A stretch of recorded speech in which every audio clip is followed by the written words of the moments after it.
మళ్ళా ఇంకో నెంబర్ మీద సంతోష్ ఓసి ఇంకో ప్లాటు, సంతోష్ నాన్న 2 ప్లాట్లు.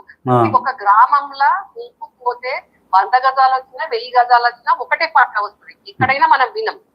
2 పట్టాలు, తండ్రికి కొడుకు 2 పట్టాలు వస్తాయి. కూతురికి వస్తుంది, తమ్ముడికి వస్తుంది.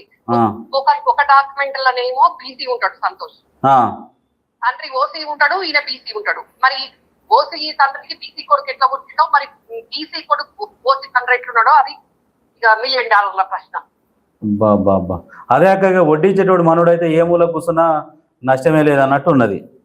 ఇంకొక మాట ఏంటంటే, మరి ముంపు గ్రామాలలో గతి లేదు అని 200 గజాల పట్టా జాగా తీసుకున్న సంతోష్ రాజ్యసభ ఏముంది అఫిడవిట్ లా ఫామ్ హౌస్లు ఉన్నాయి, ఇన్ని బ్యాంక్ బ్యాలెన్స్లు ఉన్నాయి, ఎట్లా వస్తాయి? మరి మనకి ఎవ్వరికి రాంది, మనకి ఎవ్వరికి సాధ్యం కాంది, ఆయన ఒక్కరికి ఎట్లా సాధ్యమైంది?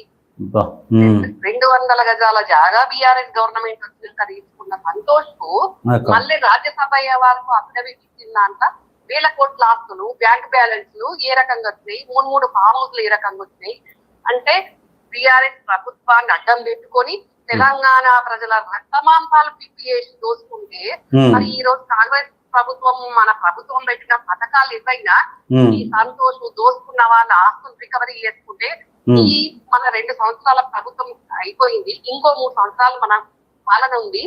మళ్ళా 5 సంవత్సరాలకు కూడా మనం ఇచ్చిన హామీలు సరిపోయేంత సొమ్ము వీళ్ళు దోచుకున్నారు, అది రికవరీ చేసుకోవాలని అడుగుతున్నారు. ఇప్పుడు ఉన్నది మీ ప్రభుత్వమే అక్క? అవును, మా ప్రభుత్వమే. ప్రభుత్వానికి కూడా వీళ్ళు అన్ని చేసినాయి, కొన్ని తెలిసినాయి, కొన్ని తెలియలేదు. నా దృష్టికి వచ్చినాయి, నేను ఆధారాలతో మీరు ప్రభుత్వం దృష్టికి తీసుకుపోవాలి కదా అట్లే. దాంతో పాటు డెఫినెట్ గా తీసుకుపోతా. ఇప్పుడు ముఖ్యమంత్రి రేవంత్ అన్న లేరు కదా అందుబాటులో.